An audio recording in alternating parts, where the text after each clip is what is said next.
Un poco attese, e poi, da che il si tace, disse il poeta a me, non perder l'ora, ma parla e chiedi a lui se più ti piace. Ond'io a lui, domanda al tuo ancora, di quel che credi ch'a me satisfaccia, chi non potrei, tanta pietà m'accora. Virgilio attese un po', senza parlare, e poi, dato che egli, il dannato, si tace, non parla, si tace, disse il poeta, che scrive poesie, Virgilio, a me non perdere per sempre l'ora, il momento, ma parla e chiedigli, io al dannato, se ti mi piace sapere di più. Allora io a lui, Virgilio, domandagli al dannato, ancora, continua, tu, Virgilio, di quello riguardo a ciò che tu, Virgilio, credi che a me dia soddisfazione, perché io non potrei domandare altro, tanta pietà mi accora, addolora. Virgilio, che ha quasi sempre fretta, dato che il tempo è poco, infatti qui dice non perder l'ora, davanti a tale anima è ciò che dice un poco attese, e non è da sottovalutare questo comportamento da parte della mia guida. Dopo aver spiegato chi è, il tronco smise di parlare, attese un po'. Allora Virgilio, che qui è chiamato poeta, colui che scrive poesie, nonostante tutti e tre in questa scena siamo poeti, ciò che ha veduto pur con la mia rima, mi sprona a fargli altre domande, dato che sanguina ed è disposto a parlare. Non perder l'ora, cioè cogli l'attimo, perdere tra l'altro è definitivo, non avrò mai più occasione di parlargli e smette di sanguinare, smette anche di parlare. Sì, della scheggia rotta usciva insieme parole e sangue. Però io chiedo a Virgilio di porgli altre domande e quindi sono curioso e vorrei sapere di più, ma al momento ho troppa pietà che mi addolora, non riesco a parlare con lui e tra l'altro mai l'ho fatto né lo farò. Virgilio sa quali informazioni mi possano essere utili, ma in questo caso non è che lui, sapendo ciò, va dritto al sodo chiedendo ciò che mi serve. Qui sprona me a fare domande, ma io non ci riesco. Uno smarrimento e una pietà che collegano ancora di più questo canto a 1.5, oltre a Didone che ruppe la fede. In 1.5, poscia ch'io ebbi il mio dottor udito, nomar le donne antiche cavalier, pietà mi giunse e fui quasi smarrito. Qui io sentii ad ogni parte trarre guai e non vedea persona che il facesse, perch'io tutto smarrito m'arrestai. In 1.5, mentre che l'uno spirito questo disse, l'altro piangea, sì che di pietade io venni men, così come io morisse. Qui, ond'io a lui, domanda al tuo ancora di quel che credi che a me satisfaccia, ch'io non potrei tanta pietà m'accora. Accora, da accorare, significa addolorare, affliggere, ma non posso non farti notare che questa parola contiene al suo interno la parola cor, come il poco fa citato cor di Federico, e tra qualche terzina or accorri, accorri, morte. Cuore, sangue, polsi. Prima il dannato aveva detto che fummo uomini, ma se fossero state serpi io sarei dovuto essere più pietoso. Appena dopo aver capito chi fu quel pruno, ho così tanta pietà che non riesco neanche a rivolgergli una parola, ma chiedo a Virgilio di parlargli. Perciò cominciò: se l'om ti faccia liberamente ciò che il tuo dir priega, spirito incarcerato, ancor ti piaccia di dirne come l'anima si lega in questi nocchi, e dinne, se tu puoi, s'alcuna mai di tai membra si spiega.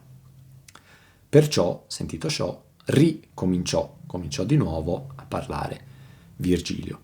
Se l'uomo, io, ti faccia liberamente ciò che il tuo di te, Pruno, dire prega, supplica, spirito incarcerato e incatenato dentro un pruno, ti piaccia, sia gradito, ancora di dire a noi, me e Virgilio, come, in che modo, l'anima di un essere umano che muore fisicamente, suicida, si lega, unisce con forza, in questi nocchi, alberi nodosi, e dici, tu dannato, a me e a Virgilio, se tu, dannato, puoi, se mai nessuna si spiega, scioglie da tali membra, piante che vi contengono.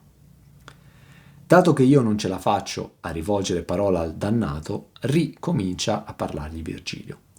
Dato che l'uomo, io, uomo dotato di corpo e anima, farà ciò che tu ci hai pregato di fare e quindi confortare la sua memoria, dici dell'altro.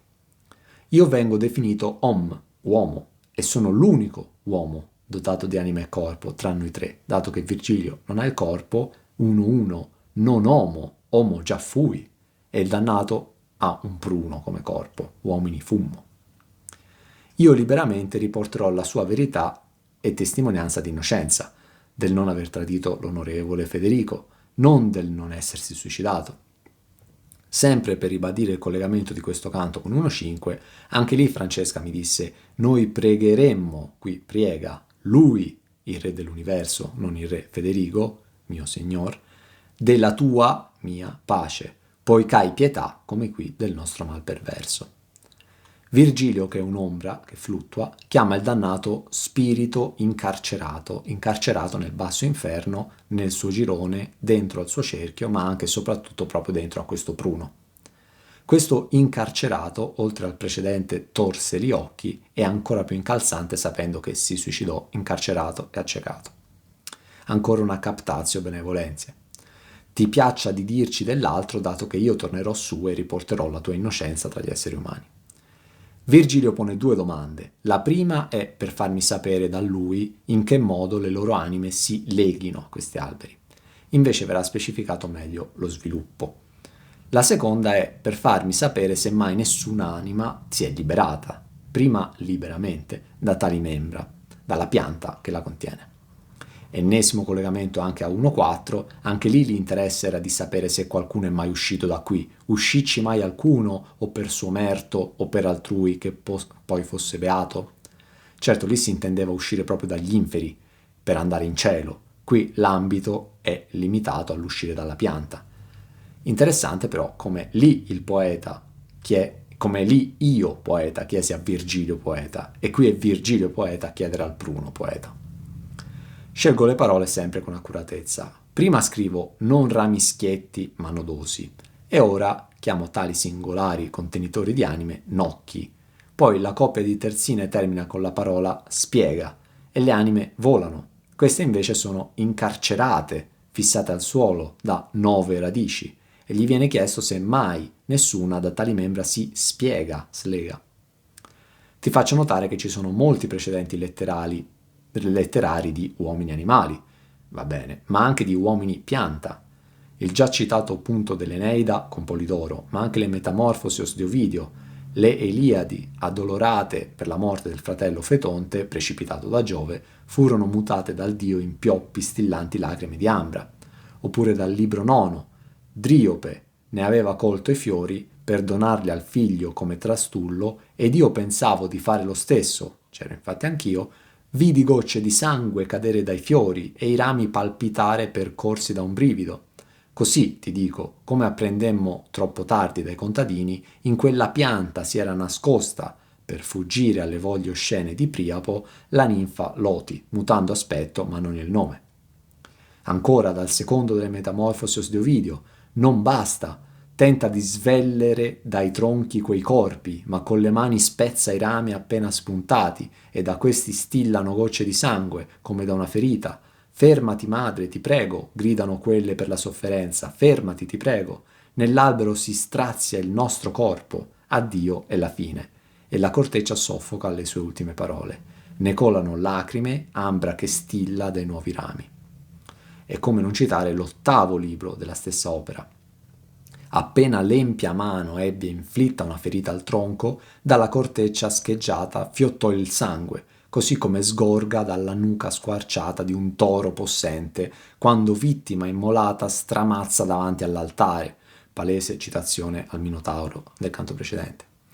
Tutti allibiscono, fra loro solo un temerario cerca di sventare il sacrilegio, di fermare quella scura impazzita.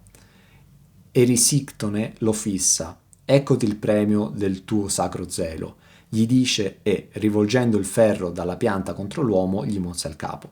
Poi torna ad accanirsi contro la quercia, quando dal cuore del fusto si leva una voce che mormora: sotto questa scorza vive una ninfa, io, prediletta di Cerere, e in punto di morte io ti predico che per questo misfatto il tuo castigo incombe e ciò mi conforta dalla mia fine. Dettaglio.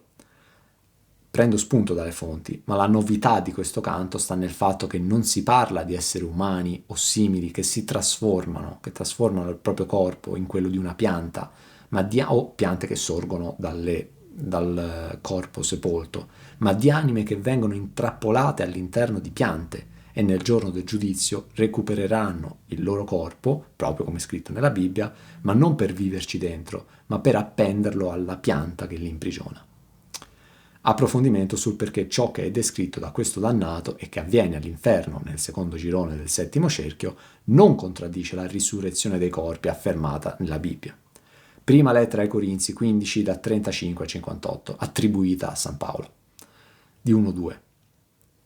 Ma qualcuno dirà: come risuscitano i morti? Con quale corpo verranno? Stolto, ciò che tu semini non prende vita se prima non muore, e quello che semini non è il corpo che nascerà, ma un semplice chicco di grano, per esempio, qui gran di spelta, o di altro genere. E Dio gli dà un corpo come ha stabilito, e a ciascun seme il proprio corpo. Non ogni carne è la medesima carne, altra è la carne di uomini e altra quella di animali, altra quella di uccelli e altra quella di pesci. Vi sono corpi celesti e corpi terrestri, ma altro è lo splendore dei corpi celesti e altro è quello dei corpi terrestri. Altro è lo splendore del sole, altro lo splendore della luna e altro lo splendore delle stelle. Ogni stella infatti differisce da un'altra nello splendore. Così anche la resurrezione dei corpi: si semina corruttibile e risorge incorruttibile, si semina ignobile e risorge glorioso, si semina debole e risorge pieno di forza, si semina un corpo animale, risorge un corpo spirituale. Se c'è un corpo animale, vi è anche un corpo spirituale, poiché sta scritto che il primo uomo, Adamo, divenne un essere vivente, ma l'ultimo Adamo divenne spirito datore di vita. Non vi fu prima il corpo spirituale, ma quello animale, poi lo spirituale. Il primo uomo tratto dalla terra è di terra, il secondo uomo viene dal cielo. Qual è l'uomo fatto di terra? Così sono quelli di terra, ma quale il celeste, così anche i celesti.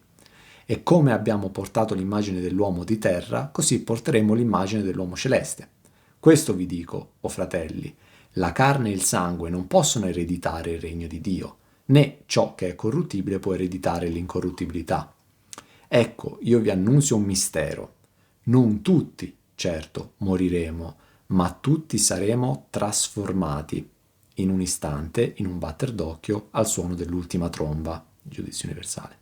Suonerà infatti la tromba, i morti risorgeranno incorrotti e noi saremo trasformati. È necessario infatti che questo corpo corruttibile si vesta di incorruttibilità e questo corpo mortale si vesta di immortalità.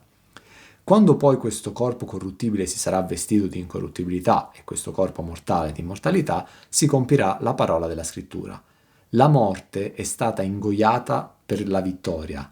Dov'è, o morte, la tua vittoria? Dov'è, o morte, il tuo pungiglione? Qui accorri morte.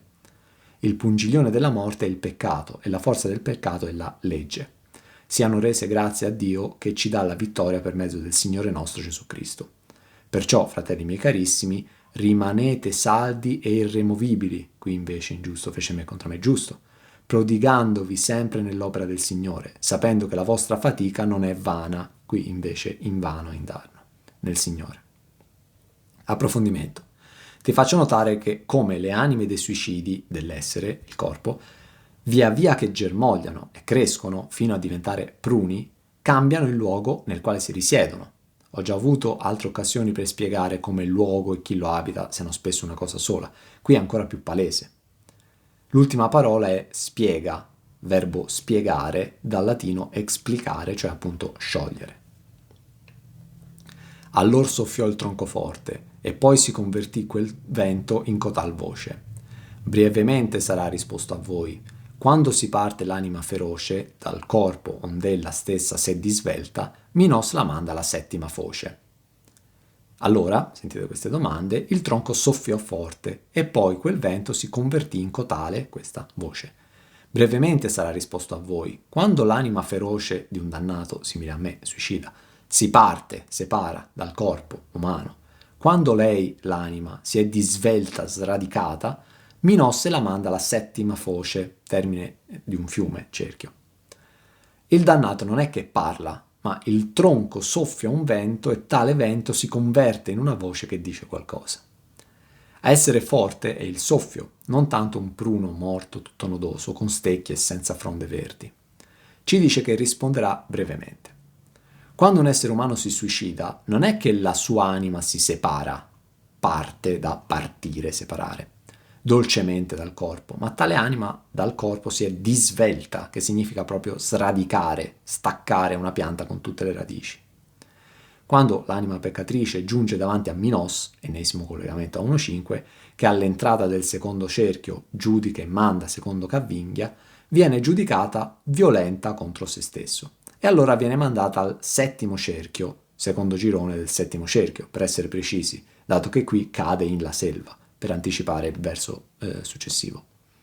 Questa è un'altra conferma che i dannati non è che si fanno, banalizzo, la passeggiata da Minos attraverso i vari cerchi fino a dove devono arrivare, vengono gettati direttamente lì o gentilmente accompagnati da un diavolo, come descrivo in 1.21.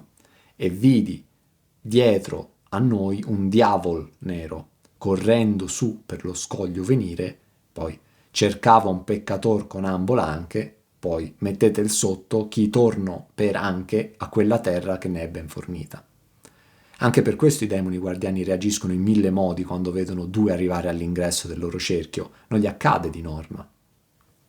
Qui il settimo cerchio è chiamato foce, la foce è il punto terminale di un corso d'acqua, qui appunto è il punto terminale di quella vita umana, e parlando di foci, scrivo di fiumi nel canto precedente, in questo e nel prossimo. Stai sempre attento ai soggetti e ai relativi predicati. Il tronco soffia, il vento si converte in voce, l'anima si parte e si disvella dal corpo, Minos manda l'anima.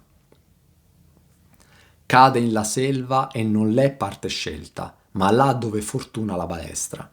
Qui vi germoglia come grandi spelta. Surge in vermena e in pianta silvestra. L'arpie, pascendo poi delle sue foglie, fanno dolore e al dolor fenestra. Cade l'anima nella selva, il bosco di questo canto, e non l'è all'anima, è parte, luogo della selva, né pianta, già scelta apposta per lei, ma cade laddove, nel punto in cui, la fortuna, ministra di Dio, la balestra scaglia. Proprio qui germoglia come seme di spelta, erba graminacea. Sorge, cresce, in giovane pianticella e poi in pianta selvatica, cespuglio. Le arpie, pascendo, mangiando, brucando, poi dalle sue foglie, provocano dolore e una finestra, apertura, sbocco, ha altro dolore. Mandata da Minos al settimo cerchio, cade in questo bosco che da un sentiero era segnato, dove la fortuna la balestra, scaglia. Ennesima conferma che le anime non passeggiano da Minos fino a dove devono arrivare, superando un cerchio dopo l'altro, tra l'altro. Nel canto precedente, lungo il sangue di fiume che aveva altezze diverse, era fondamentale che ogni anima, in base alla gravità della sua colpa, risiedesse in un punto preciso del fiume, che la sommergesse da solo i piedi a fino al ciglio. Qui nel bosco, indifferente in quale zona del bosco la pianta con dentro l'anima germoglierà, vuol dire questo, non l'è parte scelta. Abbiamo visto e vedremo anime sole, con più e meno onore, ma il fatto di essere sole e citate comunque di per sé gli dà importanza, anche nel senso negativo. Qui invece è irrilevante chi furono da vivi, la colpa che li ha fatti arrivare qui non gli riserva neanche un luogo specifico per ognuno di loro, cadono dove la fortuna li scaglia, non sono neanche divisi in gruppi.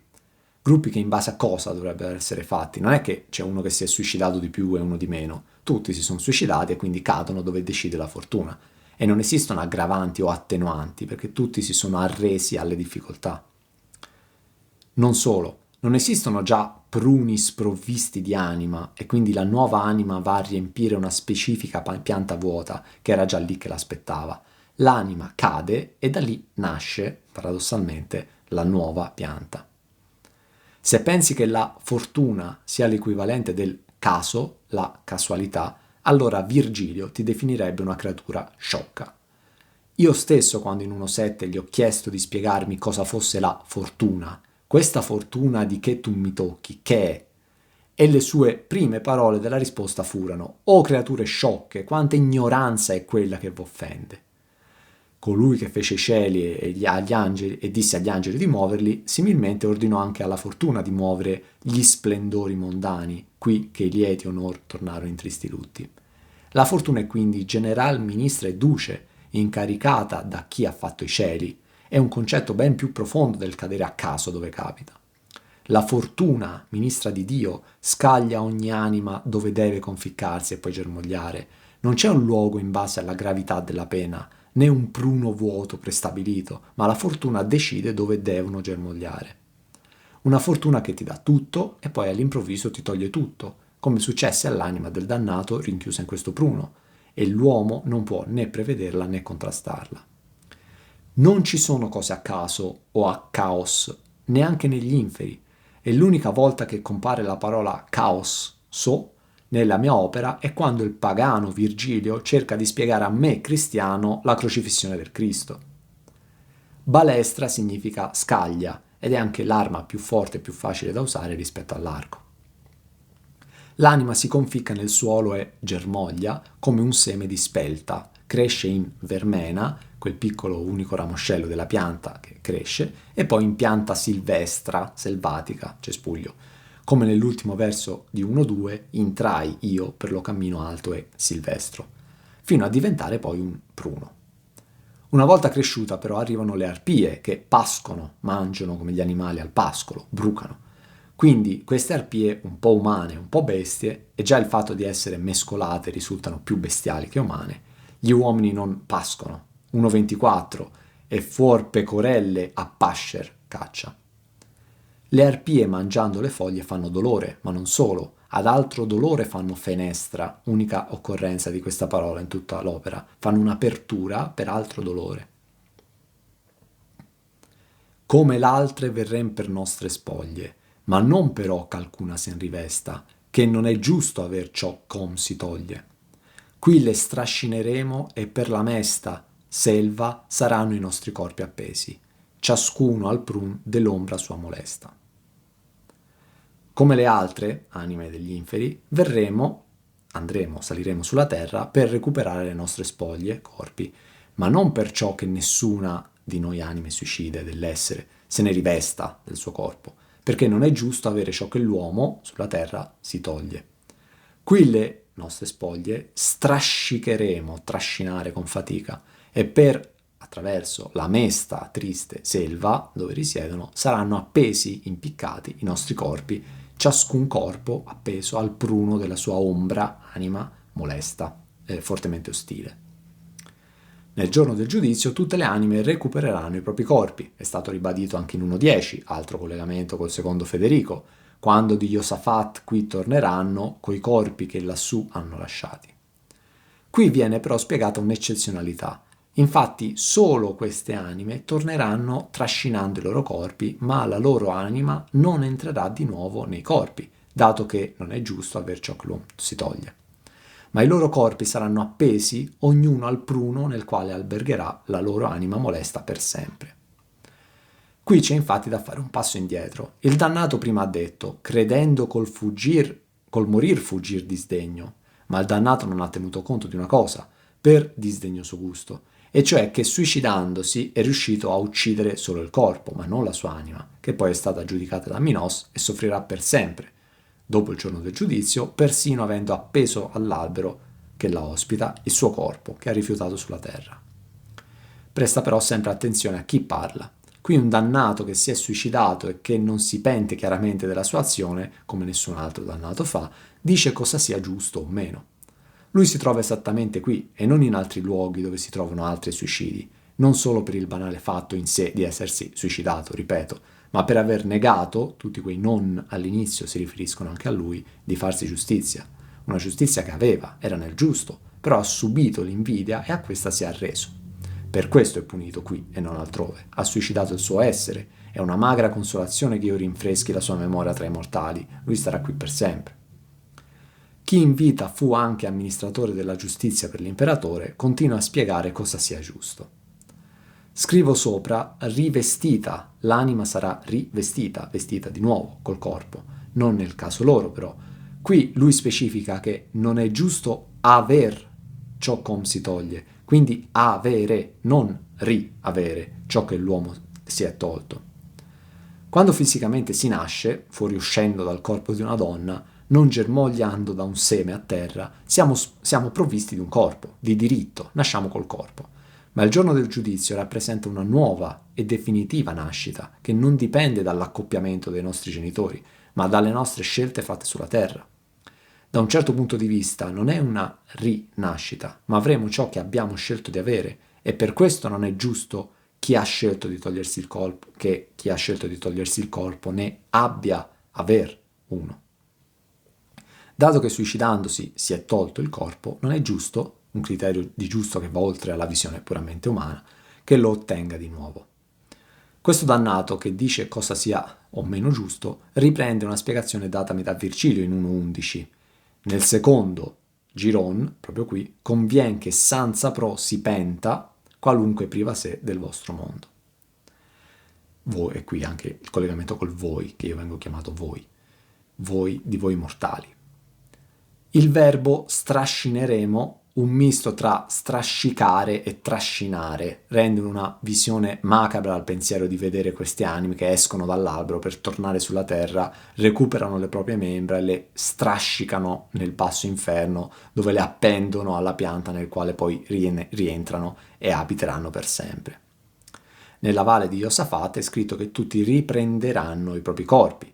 Anche loro infatti lo riprenderanno, ma non lo avranno, lo trascineranno nella selva del suicidio e lo appenderanno. L'ultimo verso è da analizzare. Ciascun corpo recuperato al pruno della sua ombra, anima molesta. Ad essere molesta è l'anima ombra di ogni suicida che avrà il corpo appeso al suo pruno. L'uomo è la più alta fattura di Dio, poi segue l'animale e poi la pianta. Il resto non è animato. Questi che hanno rifiutato la più alta natura, quella umana, risorgono, perdonatemi il termine pesantissimo, in quella più bassa.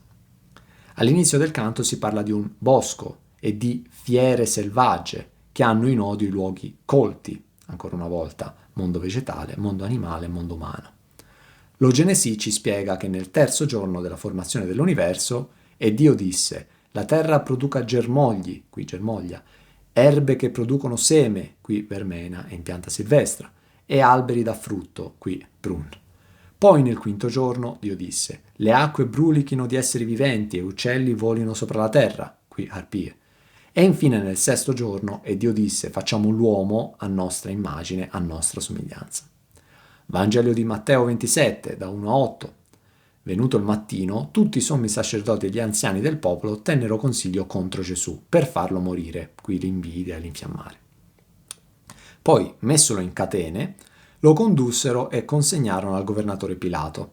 Allora Giuda, il traditore, vedendo che Gesù era stato condannato, si pentì e riportò le 30 monete d'argento ai sommi sacerdoti e agli anziani, dicendo: ho peccato perché ho tradito sangue innocente. Ma quelli dissero: che ci riguarda, veditela tu. Ed egli, gettate le monete d'argento nel tempio, si allontanò e andò ad impiccarsi. Ma i sommi sacerdoti, raccolti quel denaro, dissero: non è lecito metterlo nel tesoro, perché è prezzo di sangue. E tenuto consiglio, comprarono con esso il campo del vasaio per la sepoltura degli stranieri. Perciò quel campo fu denominato campo di sangue fino ad oggi. Collegamento interessante come coi soldi del tradimento di Gesù, a opera del futuro impiccato Giuda, sia stato fatto un cimitero chiamato campo di sangue. Il punto che portò alla dannazione Giuda non fu il suicidio, ma il tradire il Cristo, Giuda il traditore. Quindi non si trova tra i suicidi, ma si trova tra i traditori.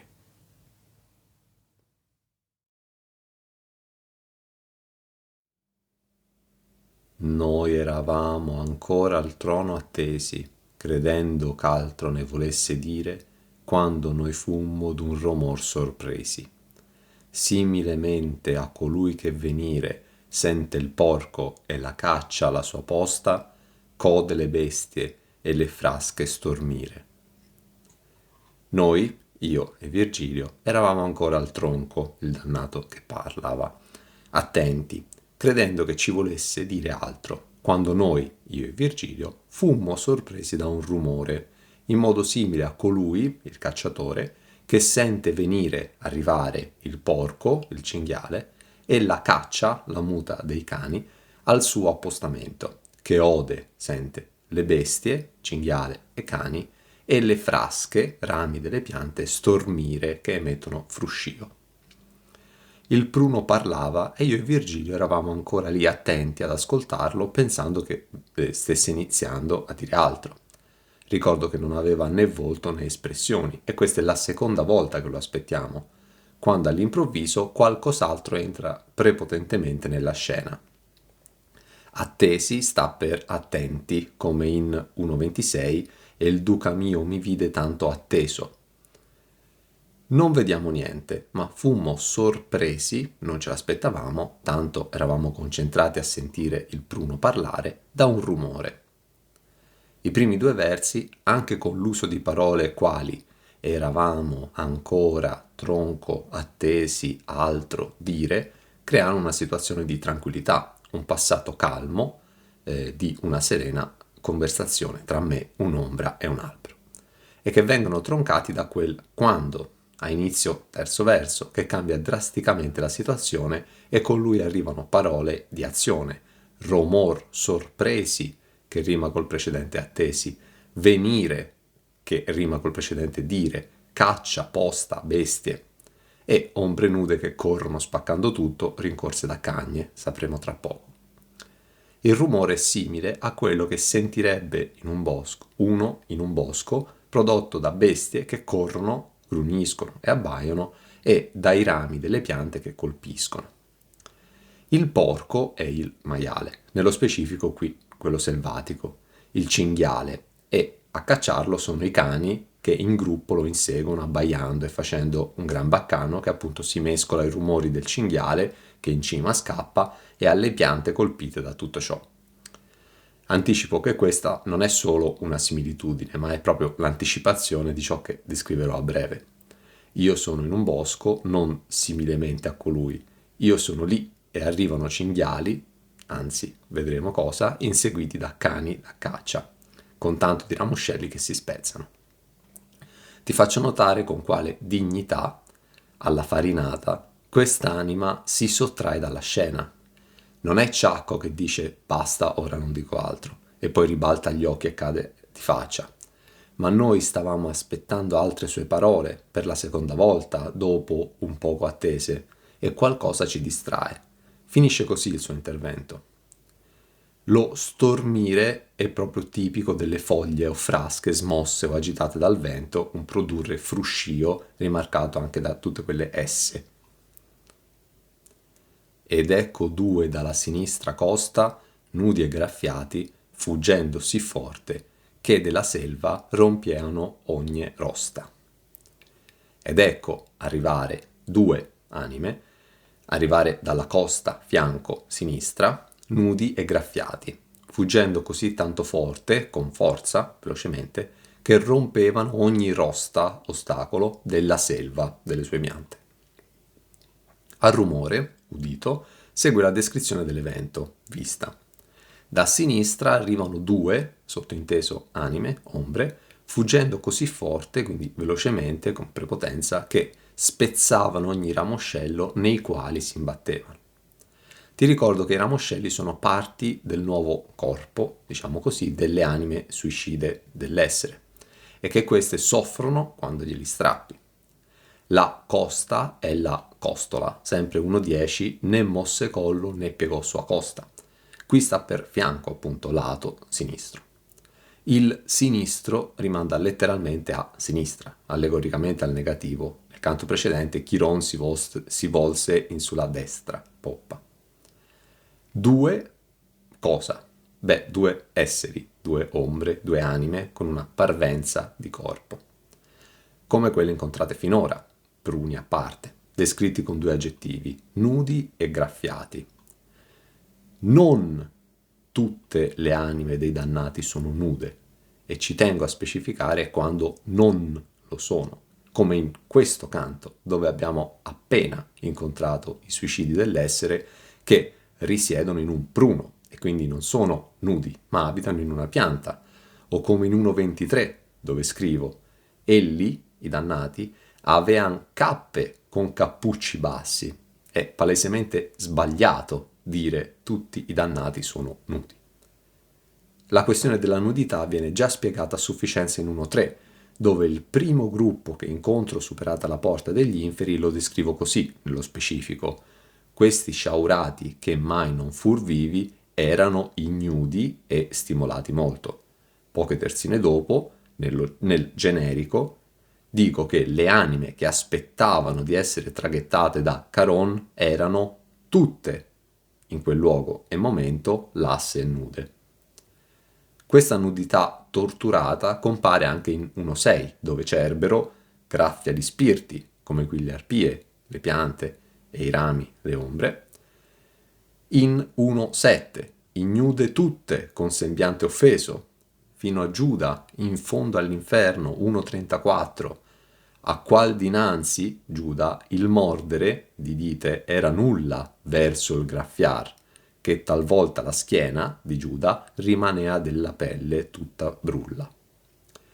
Quel graffiarsi da soli, infatti sono loro che correndo sbattono contro ai rami, continua a rappresentare il loro suicidio dell'avere, non dell'essere, ma ora hanno solo la loro ombra da poter torturare, niente più patrimoni.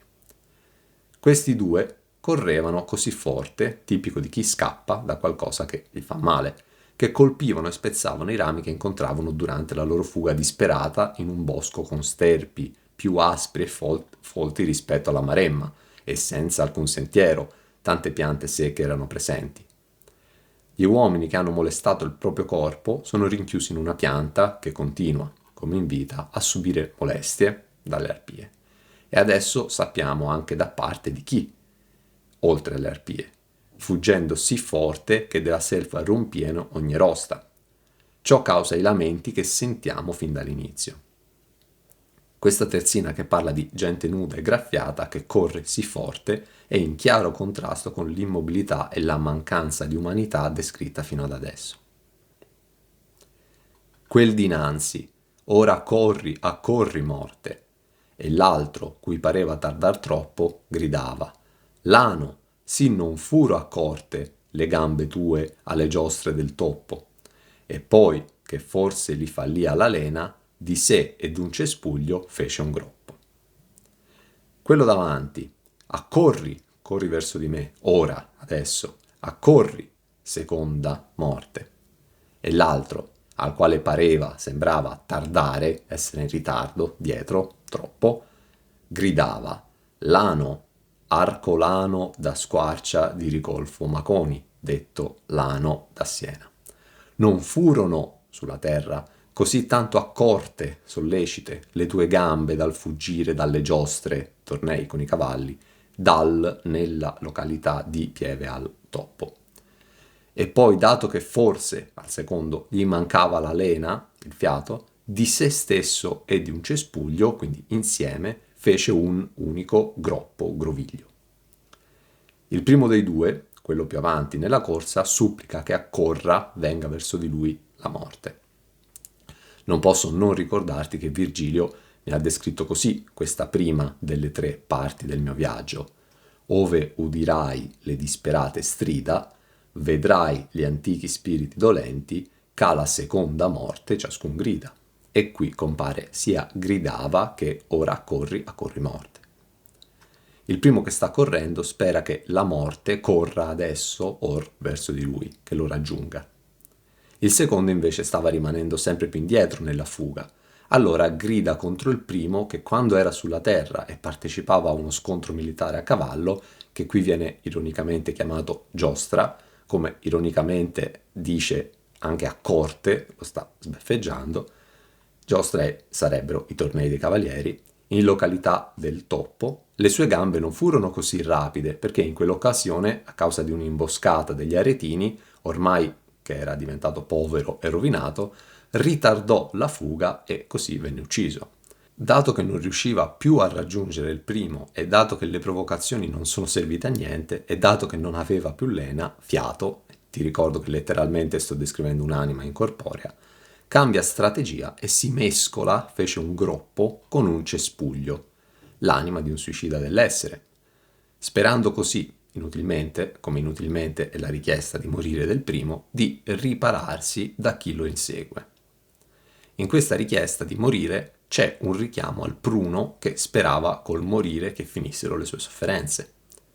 Dato che parliamo di persone che si sono suicidate nell'avere, 1.29, tra Mene stricca che seppe far le temperate spese e Niccolò che la costuma ricca del Garofano prima discoverse né l'orto dove tal seme s'appicca, e tra nella brigata in che disperse caccia da Shan la vigna e la gran fonda, e l'abbagliato suo senno proferse. Di retro a loro era la selva piena di nere cagne, bramose e correnti, come veltri c'uscisser di catena. In quel che s'appiattò miser li denti, e quel dilaceraro a brano, poi sen portar quelle membra dolenti. Dietro di loro la selva era piena di cagne nere, bramose e che correvano come veltri, veloci cani da caccia, che fossero usciti, si fossero liberati, dalla catena che li tiene legati al cacciatore. In quello spirito, il secondo, che si appiattì cercandosi di nascondere in un cespuglio, infilarono i denti, e quello, sempre lui, lo lacerarono smembrando, a brano, pezzo dopo pezzo. Poi le cagne se ne portarono via quelle membra, pezzi di corpo strappati, dolenti, che sentono dolore. Ecco da cosa scappavano. Come il porco e la caccia, scappavano come cinghiali inseguiti da cagne, qui, da caccia, veltri. Descrivo come la selva fosse piena di quelle cagne nere, termine dispregiativo, e bramose, quindi ancora più dispregiativo. Per tornare a 1.1, dove si parla di un veltro, questa caccerà la lupa, che sempre in 1.1 viene definita che di tutte brame sembiava carca nella sua magrezza e molte genti fece a viver grame. Le due anime davanti, nudi e graffiati, fuggendo, le cagne dietro, bramose e correnti. Oltre all'essere cagne, femminile, dispregiativo come lupa, nere e bramose, correvano proprio come i veltri, cani da caccia, quando escono, si liberano dalla catena che li tiene vicino al cacciatore. Le nere cagne, allegoricamente, raffigurano gli insaziabili creditori di tali suicidi dell'avere, che li inseguono e quando raggiungono il loro patrimonio dilaceraro a brano, poi sen portar quelle membra dolenti. Le arpie torturano i suicidi dell'essere. Le nere cagne, anch'esse femmine, torturano i suicidi dell'avere.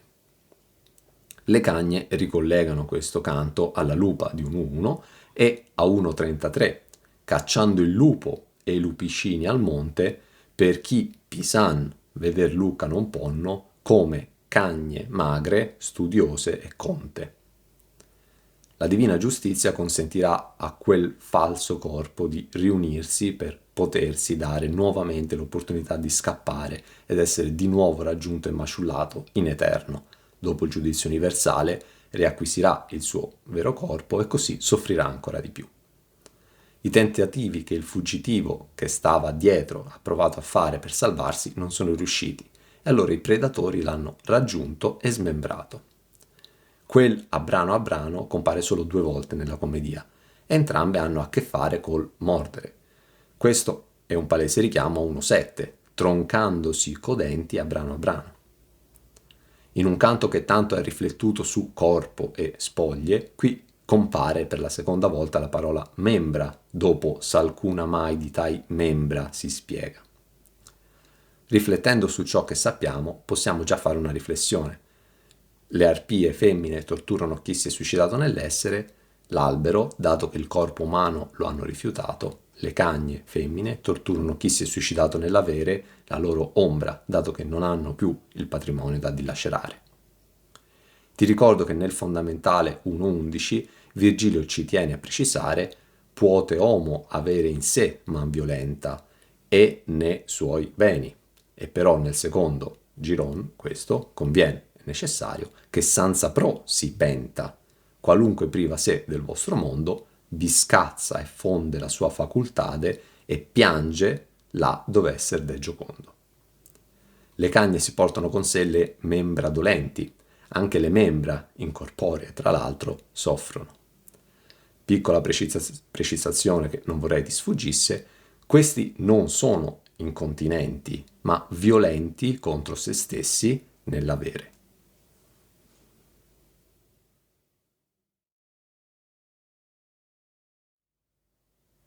Presemi allor la mia scorta per mano e menommi al cespuglio che piangea per le rotture sanguinenti invano. O Iacomo, dicea, da Santo Andrea, che t'è giovato di me fare schermo? Che colpa ho io della tua vita rea? Allora, accaduto ciò, mi prese per mano la mia scorta, colui che mi protegge, e mi menò, condusse con convinzione, al cespuglio che piangeva, soffriva, per, a causa le rotture, parti che gli erano state rotte, sanguinanti invano, senza utilità. O Iacomo, diceva il cespuglio, da Santo Andrea, a che cosa ti è giovato, quale vantaggio hai ottenuto fare schermo, protezione di me, cespuglio? Che colpa ne ho io, cespuglio, della tua, di Iacomo, vita malvagia? 1.3. Perch'io, maestro, il senso l'orme è duro, e poi che la sua mano alla mia puose, con lieto volto, ond'io mi confortai. Il prendermi per mano di Virgilio mi ritorna quando sono sconfortato da ciò che vedo e sento. Una mia mano, già citato in questo canto, che tocco con mano, allor può porsi la mano un poco più avanti. Una mano che continuerà anche nella prossima ricorrenza ad avvicinarmi al personaggio che incontro, oltre che a Virgilio, 1.15, e chinando la mano alla sua faccia risposi: siete voi qui, Ser Brunetto? La mia scorta è colui che mi protegge e infatti mi prende per mano e mi mena, conduce con decisione, verso il prossimo dannato che piangeva, che, come sempre, significa soffriva, non lacrimava. Tale cespuglio soffriva a causa delle ferite che aveva subito dal secondo fuggitivo, che si è ingarbugliato a lui ed è stato dilaniato dall'arrivo delle nere cagne. Cespuglio e non pruno, come spiegato in precedenza, qui vi germoglia come grandi spelta, surge in vermena e in pianta silvestra. Quindi un germoglio che via via cresce, ma dal giorno del giudizio, quando da lì in poi non morirà più nessuno, saranno i nostri corpi umani appesi ciascuno al prun dell'ombra sua molesta. Ci saranno solo pruni con corpi appesi, non più cespugli, o vermene o piante silvestre. Insisto su questo dettaglio che non vorrei che passasse inosservato. Il primo è un pruno, mentre il secondo è un cespuglio. Tutte le piante di questo bosco sono anime di dannati, ma essendo il secondo solo un cespuglio significa che cronologicamente è morto dopo il primo, dato che l'anima germoglia fino a diventare un pruno, passando vari stadi, proprio come il nostro corpo da embrione anziano. 1 germoglia come grandi spelta, 2 vermena, 3 pianta silvestra, 4 pruno, che non è l'albero delle prugne, ma appunto un arbusto. È da escludere che il pruno e il cespuglio siano due pene derivanti da livelli di colpe diverse, perché tutti qui sono suicidi. Non c'è chi si è suicidato di più, chi si è suicidato di meno, o chi è più importante o chi era meno importante in vita e si è suicidato. Il pruno parla degli altri pruni e il cespuglio, essendo più piccolo, subisce più torture, essendo di più alla portata dei dannati che corrono con forza e delle nere cagne. Il verso per le rotture sanguinenti invano è da analizzare con attenzione, dato che il cespuglio era stato rotto e quindi, come il pruno, sanguinava. Però sanguinava invano, senza alcuna utilità. Questo sanguinare però gli permetteva appunto di parlare, sì che sì della scheggia rotta usciva insieme parole e sangue. E ciò induce Virgilio ad approfittare della situazione e non farlo parlare invano, ma per darci informazioni che potrò riportare in questa opera letteraria. Il cespuglio si stava lamentando del male subito dal secondo fuggitivo che in lui aveva provato, inutilmente, che t'è giovato, a difendersi col suo attuale corpo. Di cespuglio, di me fare schermo. Il cespuglio continua a lamentarsi, in vano anche lui, contro uno che era stato appena smembrato in 1000 pezzi e portato via ogni pezzo in bocca a una nera cagna diversa. Il cespuglio però così, con malizia, per stare nel generico, con invidia, per andare nello specifico, fa il nome del suo aggressore, Jacomo da Santo Andrea, che chiaramente non è un suicida dell'essere, se no sarebbe una pianta, ma è un suicida dell'avere, anche egli al seguito del secondo Federico, anche egli ammazzato da Azzolino. Un suicida fisico, ora cespuglio, definisce vita rea, malvagia, quella condotta da un suicida del patrimonio, ora corpo immateriale, nudo e graffiato, sbranato in eterno da cagne nere. E un po' ricorda il cerchio dove si rotolavano i pesi e si insultavano a vicenda. Approfondimento. Questo canto ha 151 versi. La prima terzina della seconda metà di questo canto contiene la parola invidia, ed è proprio l'invidia che continua a farla da padrona. L'invidia ha infiammato gli animi che hanno portato al gesto estremo del dannato pruno, col quale abbiamo parlato, e adesso l'invidia, perlomeno la malizia, continua a citare i nomi degli altri dannati che io non cito mai né si citano da soli, nonostante il primo fu invogliato a dire la sua storia per confortarti la memoria mia. Messo da parte il pruno, ecco che due corrono in fila e il secondo prova a nascondersi dentro a un terzo cespuglio e riecco l'intervento dell'invidia.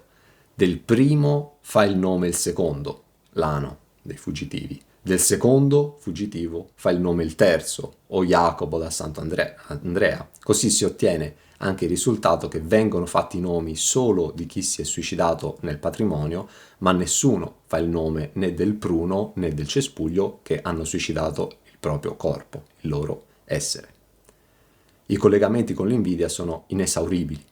Qui siamo in 1.13, in 2.13 si descriveranno gli invidiosi, mentre 3.13 finisce con questi versi. Chi ho veduto tutto il verno prima, lo prun mostrarsi rigido e feroce, poscia portar la rosa in su la cima e legno vidi già dritto e veloce. Correr lo mar per tutto suo cammino, perire al fine all'intrar della foce. Non creda donna Berta e ser Martino per vedere un furare altro offerere, vederli dentro al consiglio divino, che quel può surgere e quel può cadere.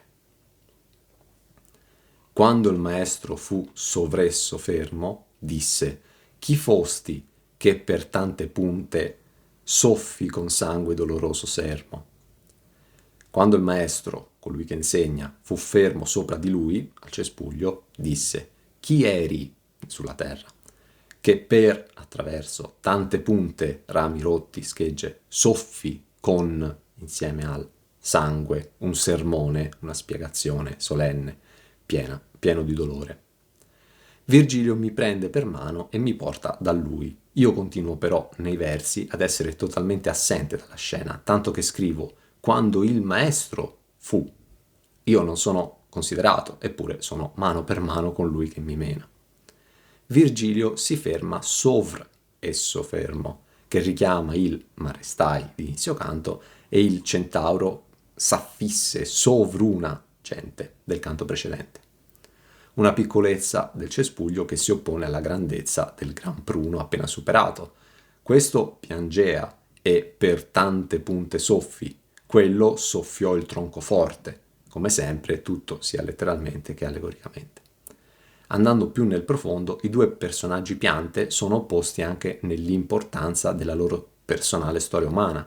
Il primo parla a lungo dell'alto ruolo che ebbe nella vita e del perché finirono ruolo e vita.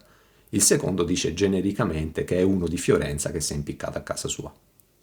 Come sempre il dannato che parla, prima di essere un simbolo o una personificazione, e in questo caso le indicazioni sono volutamente generiche, è proprio l'anima di un dannato. In questo caso a parlare è Rocco De Mozzi, che dopo essersi suicidato nell'avere, dilacerando il patrimonio accumulato dal padre, Cambio, si suicidò anche nell'essere, impiccandosi in casa sua. Qui è punito come suicida dell'essere. Il punto che lo dannò fu quello. In questo groviglio che forma, passivamente, ma ne è partecipe, con un suicida dell'avere che proprio in lui cerca rifugio e viene smembrato, diventa partecipe anche dell'altra pena. Visto che il cespuglio sanguina e con il sangue parla, Virgilio ne approfitta per chiedergli chi egli fosse sulla terra, da essere umano prima di diventare una pianta. Doloroso sermo riprende il mio sermone, sempre di inizio canto, ma lì Virgilio era serio nella spiegazione. Qui invece il termine spezzato da sermone a sermo perde la sua solennità. Il suo doloroso sermo non è di certo un'orazione d'argomento sacro, se la sta prendendo con un altro dannato che gli ha procurato dolore inutilmente e senza che lui c'entrasse niente. Ti faccio notare che è sempre Virgilio a parlare con i suicidi dell'essere e al primo gli aveva chiesto ma digli chi tu fosti, mentre al secondo gli chiede chi fosti, però nessuno dei due gli dice il proprio nome. Ed egli a noi, o anime che giunte siete a veder lo strazio disonesto, c'ha le mie fronde sì da me disgiunte, raccoglietele al pied del tristo cesto. I fu della città che nel Batista mutò il primo padrone, ond'ei per questo. Ed egli, il cespuglio, a noi, io, Virgilio, o anime che siete giunte, arrivate, a vedere lo strazio disonesto, senza onestà, invidioso, che le mie fronde ha, lo strazio, disgiunto, separato, le mie fronde, rami, da me, anima intrappolata nel cespuglio. Raccoglietele, le mie fronde, al piede del tristo cesto, cespuglio che mi imprigiona. Io, sulla terra, fui della città che mutò, cambiò, nel Giovanni Battista, il primo padrone protettore, Marte. Così che lui, Marte, per questo motivo, l'essere stato sostituito, il cespuglio risponde a noi, quindi anche a me, ritorno a far parte del canto. O anime, lui anima rinchiusa in un cespuglio che chiama noi anime, Virgilio che è un'ombra e io che sono un uomo ancora vivo. Io e Virgilio siamo giunti, letteralmente e allegoricamente, a vedere lo strazio disonesto, lo scempio delle cagne che sbranano Iacomo, avvenuto dentro di lui, che ha portato a rompergli i rami e provocandogli dolore e fuoriuscita di sangue e parole. Tale accadimento lo definisce strazio disonesto, strazio in quanto sicuramente è stato doloroso, perché mischiante, perché miscerpi, disonesto in quanto senza onestà, dato che Iacomo ha provato a farsi schermo di lui che niente aveva a che fare con la sua vita sulla terra, rea, o anche qui, con tanto di nere cagne che lo seguono per dilaniarlo, qua e là. Questo avvenimento gli ha fatto cadere delle fronde che adesso ci chiede di ricomporre e metterle al piede del tristo cesto. Sulla terra ha rifiutato il corpo umano fatto a immagine di Dio e adesso si trova intrappolato in un cespuglio che chiama lui stesso tristo cesto. Come già accaduto in precedenza, il dannato si presenta dicendo da dove viene e come già accaduto in precedenza, il dannato viene da Fiorenza. La città che passò dall'avere come protettore Marte, dio pagano della guerra, all'avere come protettore il Batista, il Giovanni, che battezzò le genti prima del Cristo e che battezzò Cristo stesso. Per farti capire l'importanza del Batista, il Vangelo di Luca inizia con il racconto della nascita miracolosa di un bambino da una madre che non poteva avere figli, di Michael e Michele, che preannuncia tale nascita. Sì, però il bambino in questione è Giovanni, che sarà detto Battista, non Gesù. Sulla nascita pagana di Fiorenza dirò in seguito. Qui basti sapere che come primo padron Fiorenza aveva il dio pagano della guerra, Marte, prima del Battista. Tra l'altro qui il cespuglio sta parlando a noi, a me, quando alla mia epoca il protettore di Fiorenza è il Battista, e a Virgilio, quando alla sua epoca il protettore di Fiorenza era Marte, dei falsi e bugiardi, ma che a quanto pare hanno potere ancora, dato che il racconto continua così.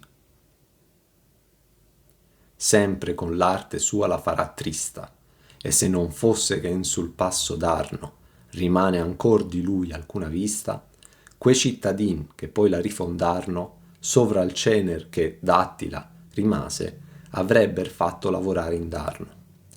Io fei gibetto a me delle mie case.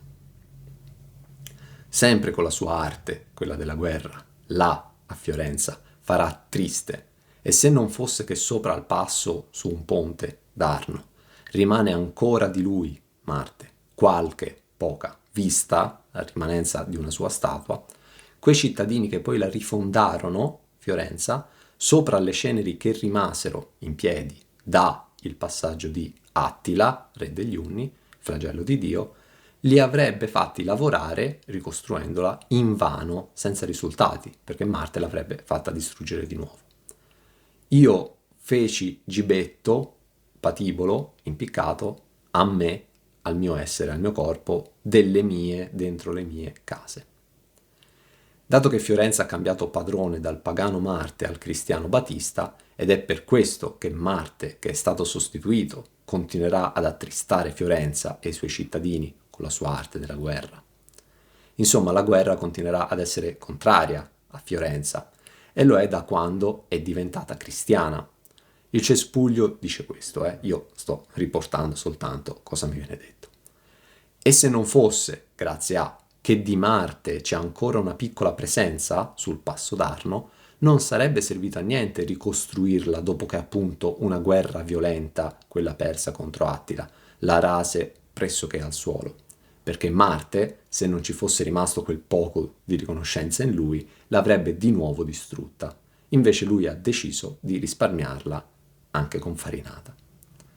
Il passo di un fiume pieno di sangue e violenza, proprio come nel canto precedente, e quindi fu del fosso il nostro passo, dove appunto la riviera del sangue in la qual bolle, qualche per violenza in altrui noccia.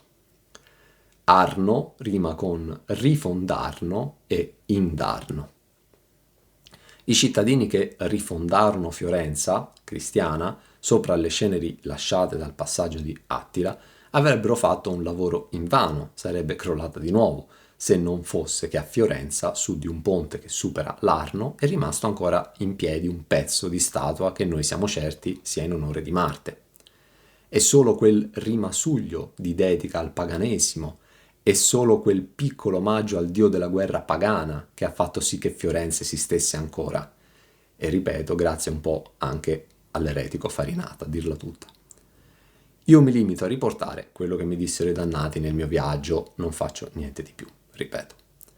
Di tale statua del pagano dio Marte, nello specifico, non genericamente degli influssi del pianeta Marte, me ne parlerà un beato in cielo, il mio avo Cacciaguida, ma convenesi fu necessario a quella pietra scema, mancante di molti pezzi, la statua appunto di Marte, che guarda il ponte che Fiorenza facesse me, vittima nella sua pace postrema, ultima. Con queste genti e con altre, con esse, vidio, Cacciaguida, Fiorenza in sì fatto riposo, pace, che non avea cagione onde piangesse. Gibetto è francesismo, ma gibet che da gibet che significa patibolo. Fei gibetto a me, mi impiccai. Come in precedenza, fece me contra me, giusto, mi suicidai. Per capire il nome di tale suicida sappiamo solo che è di Fiorenza e che si è impiccato a casa sua. Un po' poco, ma ripeto, sicuramente è una persona definita, non rappresenta solo tutti gli abitanti di Fiorenza che si impiccarono, ma essendo un cespuglio e volontariamente, non dico altro, il canto finisce così. Ovviamente anche questo dannato non dice mi sono impiccato, ho suicidato il mio essere, non ho sopportato il peso di tutto, colpa mia, ma dice che un pezzo di una statua di Marte su un ponte di Fiorenza, eccetera, eccetera. Il cespuglio finirà di parlarci qui, per sempre con l'ultimo verso e il canto si chiude senza neanche farti sapere a te lettore se esaudiremo la sua richiesta. Ca le mie fronde sì da me disgiunte raccoglietele al piede del tristo cesto. Lo scoprirai nella prima terzina del prossimo canto. In conclusione ti ricordo che questa non è la prima selva bosco di spiriti che incontriamo, ne abbiamo già trovata una in 1.4 e lì c'erano persone che non erano lì per aver peccato, dice Virgilio. Non lasciavam l'andar perché i dicessi, ma passavam la selva tuttavia, la selva, dico, di spiriti spessi. Poi, or vo che sappi, innanzi che più andi, come qui, che i non peccaro, e se elli hanno mercedi, non basta, perché non ebber battesmo, qui Battista, che è porta della fede che tu credi. Poi, per tai difetti, non per altro rio, semo perduti e sol di tanto offesi, che senza speme vivemo in disio. Gran duol mi prese al cor quando l'ontesi.